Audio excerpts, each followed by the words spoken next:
First that damned helicopter ride and now this. Where are you taking us? The North frickin' Pole? X, are you still there? Oh yeah. Flashbanged, assaulted, and kidnapped. He could have just picked us up normally, you know. I wouldn't even have agreed to this if I knew that the producer would treat us.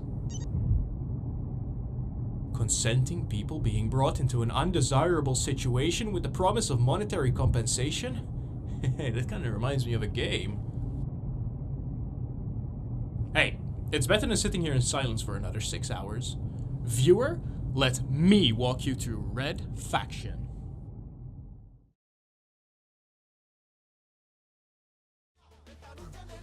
When you hear the name Volition, you most likely think of their flagship GTA clone, Saints Row. I love Saints Row. It was one of the best games for a grown adult to make a character that wore nothing but shoes, underwear, and a long shirt to fuel his fantasies. But they made more. I bet you didn't know they started out as Parallax Software making the Descent series. In fact, that's where the development of Red Faction begins, with Descent 4. Volition started development on Descent 4 with a focus on destructible environments. But sadly, that game got sacked after the abysmal sales of Descent 3. But, not wanting to throw out the babies with the bathwater, Volition pivoted to using their newly developed Geo-Mod technology on an original IP. A first-person shooter called Red Faction, released in 2001, dazzling audiences with its destructible environments. Okay, Parker, this is the training phase of your Red Faction probationary period. If you survive, you'll be ready to help lead the minor rebellion against Altar when the time comes. Why if you survive? While I remap the controls and get taught how to do advanced strats, such as opening doors and talking to people, let's get into the story. Mars. I always thought of it as a romantic place, a planet of mystery and adventure. Came here 6 months ago thinking it would be an escape from Earth. I wanted some time to think, to figure out what to do with my life. A year in the Altor mine sounded like a great way to straighten myself out. I think a chiropractor is the kind of straightening out you are looking for. The year is the near future, and we've colonized Mars sometime in the nearer future to mine it for its resources. The one undertaking the resource extraction is the Altor Corporation. Altor is the capitalist flavor of evil company in that they only care about two things: low overhead, high productivity, at all costs. Their current scheme involves luring people in from Earth to work in their dangerous mines with the promise of a large payday, beating the ever-living shit out of them, offering horrible living conditions, letting them die to some unknown disease making the rounds, and never actually giving them that payday and pocketing all the savings. One of those losers that fell for it was Parker, Tom Cruise impersonator and protagonist of this game. He just finished his shift and is ready to head back for some TNA and lovely Altor branded slop. You threatening me? Yeah, well, threaten this! Hold it, miner! And so, the revolution officially begins, as we get contacted by Eos, the leader of the Red Faction Rebellion, to rise up, miners. So, like a good 16-year-old, we rebel. As we head further up the shaft, we run into another miner. Strap in, there are gonna be a bunch more questionable sentences in this episode. Thanks. Hey, come with me. A bunch of miners are heading up to the docking bay to steal a shuttle. They're gonna get off Mars and back to Earth. You help me reach the shuttle and I'll make sure they take you along. Let's go forth, my companion. Freedom awaits. Okay, I guess not. We've seen enough for now. It's visuals time. In the Red Faction universe, Mars and its outposts are blurry, angular, and destructible. Whether you're in a natural cave, an executive suite, or a mine shaft, everything is confined and has tight contours. That also goes for the characters. They're as straight-edged as a sobriety program and enclosed in a suit. It was to the point where I thought at first it was to simplify the geometry. But several rounded surfaces made me doubt that. Then I found evidence proving my theory wrong. The concept art. It really reminds me of Shiro Masununa's art, the guy who made Ghost in the Shell, especially the character art. It's closer to his 90s work over his 80s stuff and more angular. It gives everything a durable future industrial look, which I really like. Especially when you can destroy it. I'll get back to this mechanically later in the movement and combat section, but for now know that it takes multiple frames to calculate the damage and looks really fucking cool. You can tell somebody used explosives in a fight. Visually, there are only a couple of bugbears. The textures are, to put it mildly, fucking horrendous. Why does Eos look like she is caked in shit? Loading screens are around every corner, animations are stiff, and the frame rate is amazing. Oh wait, that's not a bad thing. That's the most impressive part about all of this. This game runs amazingly. Wait, isn't he pumping that shotgun the wrong way around? We might not know exactly where the miner mobile is located that Sir Daiselot was talking about, but we liked his offer. And we know one thing for sure, there ain't no shuttle departing from this mine. Time to ditch this jolt. But out of nowhere, we're contacted directly by a man named Hendrix. I've been watching the riots on security monitors. You're the only miner from M4 to make it this far. Ah, you like watching miners, huh? Hendrix is a security manager at Altor who has become disgruntled at the company and wishes to join the Red Faction as our man on the inside.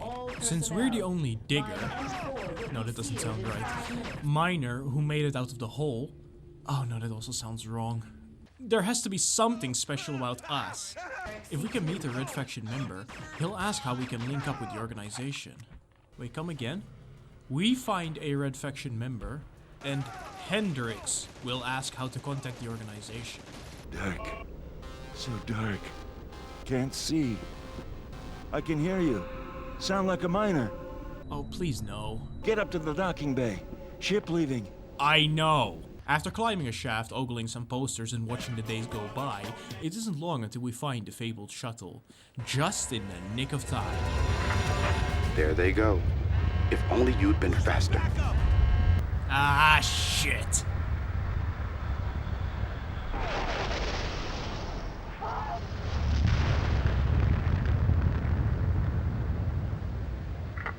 Maybe being slow isn't such a bad thing.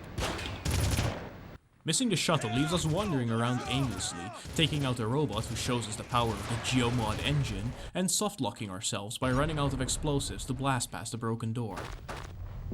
Damn. Then finally, the story pulls itself back into shape as we get contacted by Eos, the leader of the Red Faction Rebellion, who frees us from our meaningless meandering by assigning us a task. Take out Altor's geothermal power plant.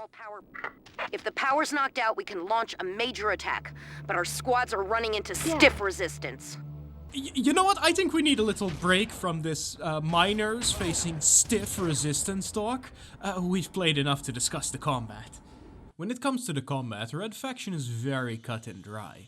There are no unique movement mechanics or resource management systems. The only way Red Faction differentiates from any other first-person shooter is in its vehicles and Geo-Mod technology. The vehicles are hit or miss. Some are a blast to control like the sub and descent ship. Others are an absolute pain, like the APC or Driller. Oh, thank God we don't need to use that one in combat. But what an absolute ass slapper that Geo-Mod engine is. Okay, now we can discuss its effects in the gameplay. Just like an ass clap, it gives pleasure, pain, and is highly situational. There are certain scenarios where Geo-Mod interacts very nicely with the gameplay. Blow some holes in walls and find an alternative passage, or make an unscalable ledge scalable. Cool shit, love it. But these moments are few and far between. I bet you've heard of this scenario before. Fire at the ground to break the bridge and send the APC careening to his demise. Well, there's only one scene like this, and never do you have any more bridges over chasms. Another one, the blow away around the door scenario. Well, most of the times you can't blow past doors, and sometimes you can, but you don't want to. Death to miners! You'd think that for all the pride the devs had for this engine, they'd let you interact with it more. Give me more explosives or a tool to deform the terrain, something. But no. Rockets and satchel charges are as scarce as unsucked willies at your mom's cock buffet, and when I have them, I'd rather not use them to, maybe, find an alternative path behind the wall.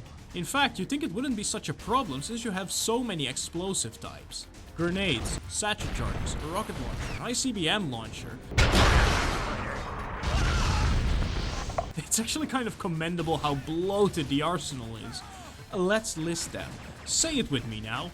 A prod, riot shield, pistol, satchel charges, shotgun, flamethrower, assault rifle, sniper rifle, submachine gun, grenades, precision rifle, heavy machine gun, real gun, and tactical fuck you deliverer. With an arsenal like that, you'd think you'd use a variety of weapons. But let me crack that nut for you. No, you don't. Because these two exist. 2 reasons. The first one is the spread of the weapons. This has to be one of the most random spreads I have ever seen. And I know what you're thinking. Yeah, just fire in short bursts, you spaz. Even then, it's almost comical how inaccurate some of these weapons are. And it doesn't even follow a logic. You'd think that the pistol would be low recoil, low damage, but no. The burst fire on the... Oh yeah, all these weapons have alternative fire modes. The burst fire on the assault rifle is near pinpoint accurate and high damage, while something like the heavy machine gun is almost useless. You could also use this 007 style precision aim system, but that means giving up all your auto aim, which is a death sentence with these spastic enemies. Everybody is running around like a headless chicken, so best of luck trying to hit anything with a controller. Some of my best friends are miners. Did you miss the story already? Once in the power plant, performing the sabotage is easy.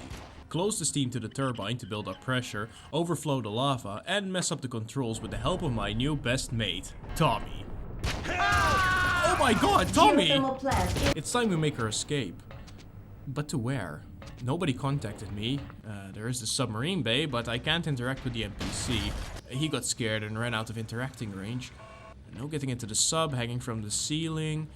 Where am I supposed to go? I even rented the arena several times and... Hurry up, Parker.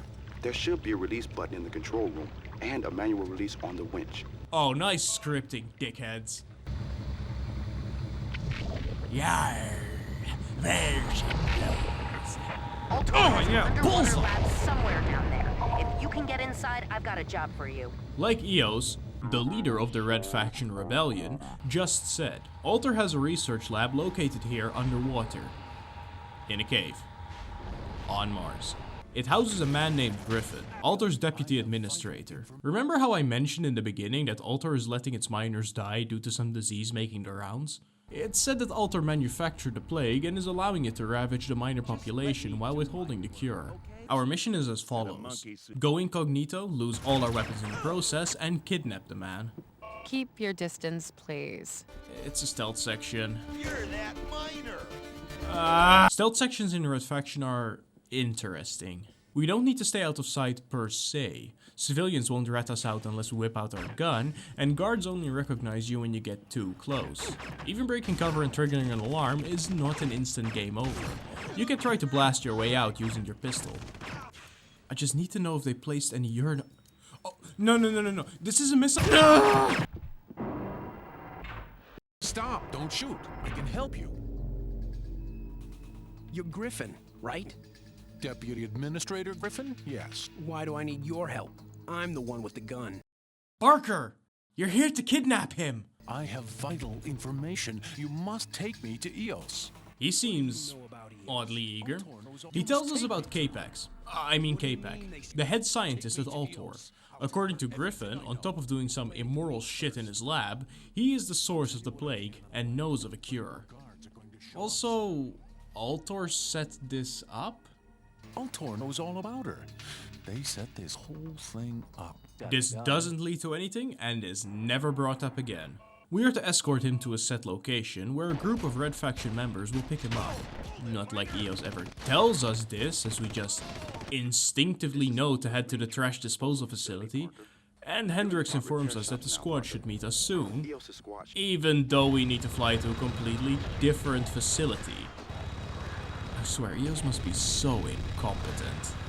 As for actually escorting Gryphon, he's a good boy. When there is action, he hides far back enough that there's no chance of him getting killed, and in the descent ship portion, he instantly bolts to get in. I've had more trouble with the scripting breaking, not allowing me to advance until I reload the map a couple of times, and the bullshit robot fight at the end.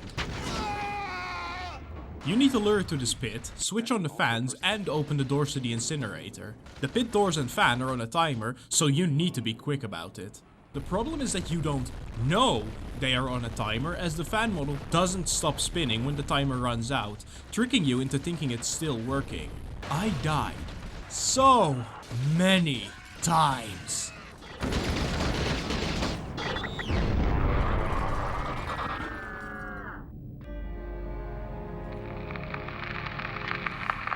Yeah, Parker. Great job. You can pose for pictures later. We gotta keep moving.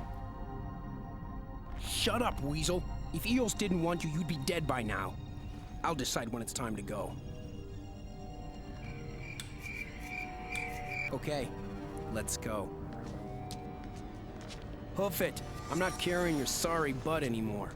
Parker, Gryphon, over here. Dude, he's right in front of you, a couple of meters away. They'll take us from here, but we're not allowed to come with. Eos has plans for us. So after a heartfelt goodbye... Well, thanks, Parker, and good luck. We're sent off to Altor's labs to find the lead scientist, Setback.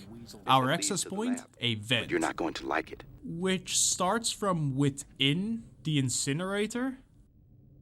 I swear, progressing in this game can feel like a lucid dream sometimes. Ah, shit. Oh, no, wait, I didn't save.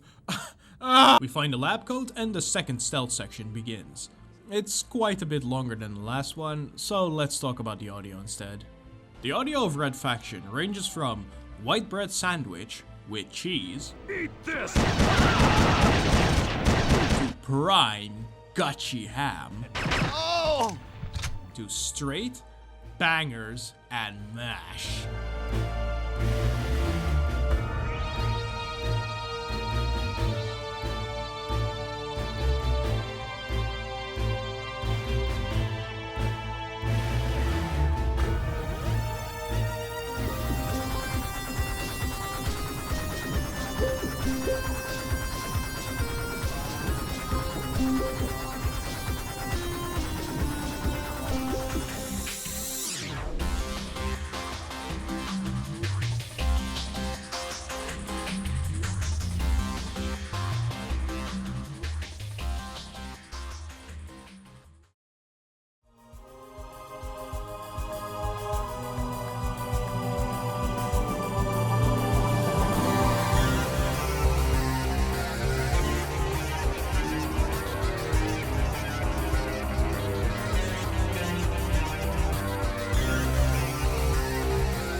Man, those brass steaks, that scent gravy, and damn those choir potatoes. Why is this section a food analogy? What I'm trying to say is, sound effects are bland, the voice acting is hammy, and the music is bliss in sound wave form. Very synthy, very thumpy, really hits the spot. Say your prayers, miner. Scum! Parker, how nice to see you. I must thank you for starting this little diversion. It has made my work so much easier. What's that mean, you half-human freak? These troubles have given me the perfect excuse to accelerate my experiments. Who will notice a few more vanished miners in all this confusion? To hell with orders. Die, K-Pack. Oh shit, he's that psychic midget from Godhand. This is the aforementioned K-Pack, Altor's head scientist who might have a cure for the plague ravaging the miner population. After magically acquiring our suit, our chase of K-Pack can begin. Orion got Gryphon to the Red Faction base, Parker. Eos should be picking his brain right now. Wait, is that the metaphorically picking his brain, or are we talking in a more literal sense? Parker, Gryphon says Capek knows how to cure the plague. Oh, it was metaphorically. Well, thank you for sharing, Eos. Anyway, we fight these pushover aliens, find the Mountain Dew Baja Blast piss stream before losing Capek over a bridge. I must be going now, Parker. Enjoy your stay among my exhibits. Don't think we're gonna give up that easily. Help! Help! We aren't safe underwater. No, not the temperature or oxygen. We don't need to worry about those. It's these telepathic dolphins. They shred you. And when we surface, things aren't much better. But once we make it past that, have a tiny subnautical adventure, and finally use a full auto function on the assault rifle to fell Capex's work, we make it to his lab, where he hides his most prized possession. A female medic. She's the only female medic we encounter throughout our adventure, and they even bother to give her unique voice lines. Hold still and let me do my job. She's also our last source of help before making it to Capex's inner chamber. And I fucking noticed. No! Don't! Ah, together again, Parker. This time I shall not be so merciful. Capex, give us the antidote for the plague and we'll let you live. Fuck that! Give me some goddamn health! Tank? Frick. He is way easier than the regular grunts. He's the only enemy that fires projectile weapons, and despite that cutscene we saw earlier where Parker fires at Capex and the shield absorbs the damage, the trick to killing him is still fire at him until he dies. Preferably after his AI got stuck in a wall. Parker, stop! Don't kill him! Don't kill him? He's killed hundreds of miners. And hundreds more will die unless we find a cure for the plague. We can't save the miners who are dead already, but we might save those who are dying. He's their only hope. Hope? Who has hope? If you have hope... God damn, Eos! Those are some tight trousers. Now this might surprise you, but Capex refuses to give the cure. Eos wants to stay to poke through his computers. He's bound to have something stored on there about the cure, but the facility's self-destruct sequence is activated. One of us has to survive, so Eos sends us off. We are to get out the way she came in. There at the entrance, a buggy is waiting for us. The driver hands us a disc, and we hop on board to make a speedy, heavy air quotes, escape. No, this is actually an accurately researched bit. You see, Mars' gravity is only 1/3 that of Earth. Since traction is the traction coefficient of the material you're driving on, times normal force, and normal force is the mass of an object times the gravitational pull of the planet, that means that every vehicle that drives on tires would only have 1/3 of the grip. So driving on Mars, and we're assuming you're driving on a paved road here, would always feel like driving on an unsalted winter road. Certainly has nothing to do with the engine's inability to stream assets from disk or level size restrictions. So, let's circle back to our mission. Remember when I said that driver gave us a disk? Well, here was Eos' plan. Eos had some connections in the EDF. No, not the franchise, but the abbreviation does have the same meaning. Her plan was to go up to Altar's communications array and lay a connection with Earth to broadcast an SOS signal. But even if we succeed at that, we'll need to find a way to disable Altar's laser satellites. If we don't, the EDF fleet will be torn to shreds. Wait, did Killzone steal this plot point from Red Faction? But achieving all that won't be easy, as Altar has had just about enough of our little rebellion, and hired a mercenary group to restore the order on Mars. That mercenary group is led by Colonel Masako. Masako? Musco? Still no word from Eos. I don't think she made it. First, Eos is lost, and now Altar sent in reinforcements. They've kept a regiment of mercenaries in reserve. Now they're coming out. The Mercs are led by Colonel Masako, a real nasty piece of work. Anyway, we become quite familiar with the Mercs as they have some of the most bullshit weaponry. Here, the precision rifle gets introduced, the weapon variety gets put to its knees and summarily executed, and the difficulty spikes like my fucking blood pressure. For some godforsaken reason, the game becomes really stingy with health at this point. And these motherfuckers are all hit scan, so avoiding damage is completely random. Tank? Fuck. This is one of those games where you can save anywhere you want, because this review would have ended right here, right now. No, that's a lie actually. Because after we upload the SOS signal, we head outside because we need to catch a tram to make it to a spaceship so we can get launched to space to take out those satellites. And here we meet it. Yes, it. The bane of my fucking existence. The scourge of Mars. The stretcher of assholes. The fucking railgun. Yes, ladies and gents, you saw that right. 63% health, 96% armor, 100% dead. You want to see an even worse clip? I haven't seen a late game this shit since Far Cry 1. And if you know how bad that is, you know it's bad. Okay, maybe a bit of an overstatement. Anyway, getting on the tram, we discover that Eos is still alive. Parker, Eos here. She's found a cure for the plague, but more importantly, she's got another job for us.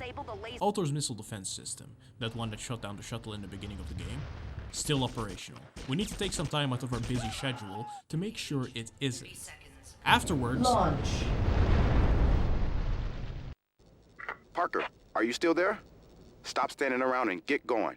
We've got 10 minutes to make a mad dash to the shuttle. Struggling with the APC, low health, and a guy standing in front of the exit of the shaft holding a nuke who with a brush of splash damage could erase my very existence. Not even close. On the station we destroy some computers, set the reactor to blow, and listen to Eos' dire situation before getting out of there.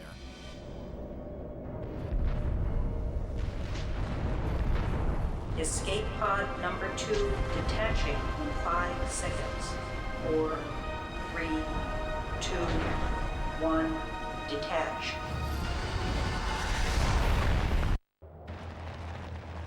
Parker, you still alive? Now there is only one thing left to do.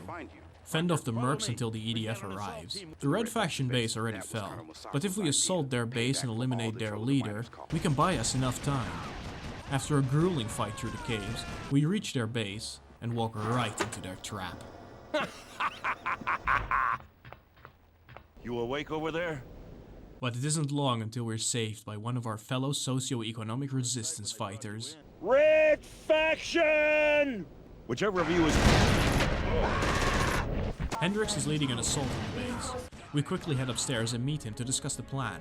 Masako has rigged a bomb big enough to send the entire base back to Earth as shrapnel in the docking bay. We have to stop her. But the doors to said locking bay are sealed. We'll need to head to the main power and knock the system out. As it reboots, Hendrix will hack into the mainframe and unlock the doors through there. A solid plan. We get in the elevator... What? When did he die? Hurry, Parker. Run for the far doors. I'm going into the control room to help open things up for you. Ah, shit, man. I didn't know you were a ventriloquist. Here's what mercs do to traitors, Hendrix. Parker, stop them. Don't let Alter get away with it all. Hendrix calmly said, while being on fire. We crawl through the vents and make our way into the shuttle bay. If we're going to get to Masako, we need some serious firepower. And we know just the thing. The descent ship. But don't think that this is going to be a cakewalk. There are people with railguns out there. Not the nuke launcher, that thing does less damage than the railgun. But even when playing carefully, I can't keep the ship in one piece. And we have to brave the last part on foot. Maybe I'll pay a visit to your parents when I get back to Earth. There won't even be a body for them to sob over. Yeah? Well, here's a little trick I learned from your mercs. Masako's fight is a 3-stage affair. First, we have to destroy her ship. Then, her in Psycho Midget mode. And finally, her Masako mode. And all of that at 1 HP. So avoid getting hit.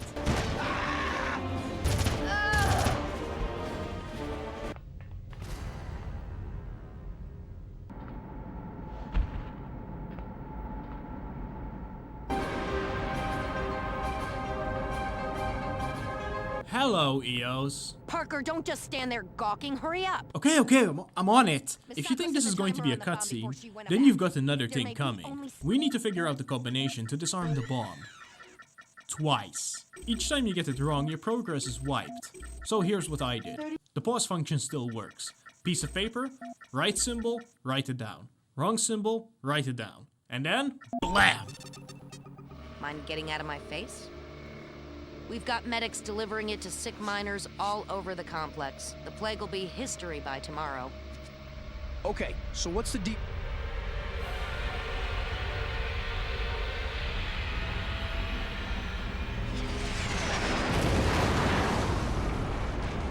This facility is now under the command of the Earth Defense Force. Drop your weapons immediately. All armed personnel will be shot on sight. That's the rescue force you called in, Parker. They'll clean up whatever mercs are left.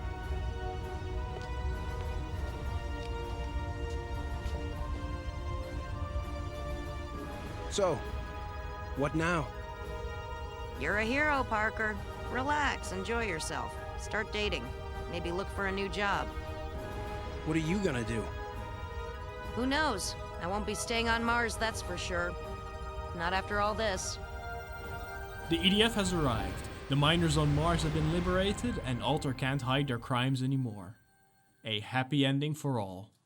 Red Faction is a game dripping with ambition, at times to a fault. Conceptually, I love the idea of the Geo-Mod engine, but it fails to shine in this game. The linearity of the levels and strictness in the use of explosives demote that feature to nothing more than a visual effect.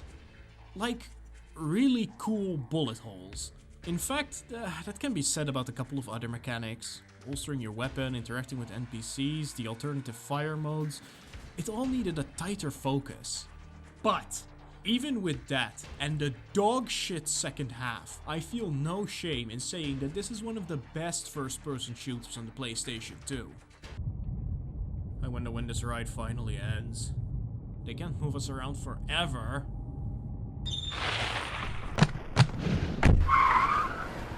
This is the new set? An abandoned back alley? We went from an island paradise to a fucking back alley? Damn you, producer!